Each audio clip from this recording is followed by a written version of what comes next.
జై శ్రీరామ్. హైడ్రా లొల్లి బాగా నడుస్తున్నది. ఏ జర్నలిస్ట్ వచ్చినా నా దగ్గర, ఏ ఛానల్ వచ్చినా గదే అడుగుతున్నారు. నేను చెప్తా ఉన్నా, సాబర్మతి రిట చేసి నరేంద్ర మోడీ అని. ఇగో ఈ వీడియో చూడండి. రేవంత్ ఊకే ప్రణాళిక లేకుండా ఏం చేయొద్దా? నీకు నీ ప్రణాళిక ఏందో వరకు అర్థమైతలేదు. అసలు నువ్వు మూసి ప్రక్షాళన ఎందుకన్నావు, నీ హైడ్రా చేస్తాను ఎందుకన్నావు? చేస్తే మంచిదే, చేస్తే ఈ రకంగా చేయాలి. చూడు ఈ వీడియో చూడు. నీకు ప్రణాళిక లేదు, నువ్వు పాత బస్తీ పోనంటావు, నువ్వు ఇల్లు కట్టలేదు, వాళ్ళకి కూలగొడతా అంటావు, ఫస్ట్ తర్వాత కడతా అంటావు.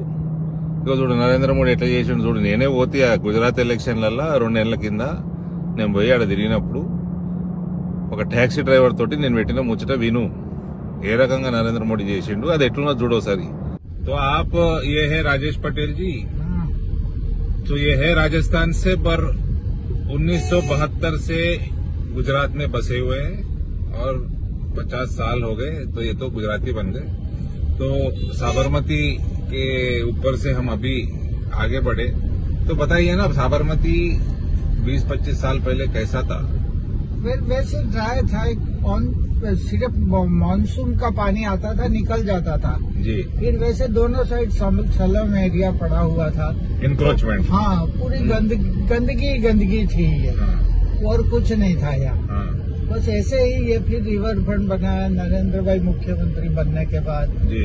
उसके बाद इसका सारा सुधारा किया. उसके बाद बनाने में उनको बड़ी दिक्कतें आई थी जी. क्योंकि कई पार्टियां, कांग्रेस है, ये बोलते थे कि ये गरीब लोग हैं, इनको क्या होगा. इसके बाद उनको मकान देने के बाद वो वही खुश हो गए. जी.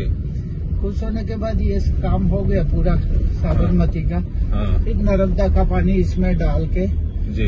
उसके आगे फिर ये कुछ टाइम के बाद पानी आगे एग्रीकल्चर के लिए दे दिया जाता है. तो आप जो भी स्लम थे उसको हटाया बाजू. हाँ हटाया, उनको पक्के मकान दे दिए. पक्के मकान दे दिए. हाँ पूरा पक्का मकान दे दिया सबको. तो अभी और ये टू पानी लेयर- खेती के लिए भी जाता है. जी हाँ.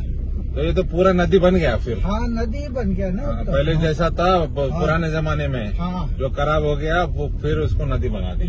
फिर नदी बना के अभी नदी बन गई है पूरी.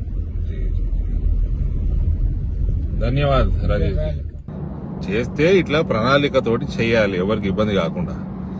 నేను పాత బస్తీ పోను, నాకు ఓవేసింది చూస్తే భయం అవుతుంది, నేను ముందు ఊల కొడతా, అది కట్టిస్తందుకు పైసలు ఏముంటావు తర్వాత.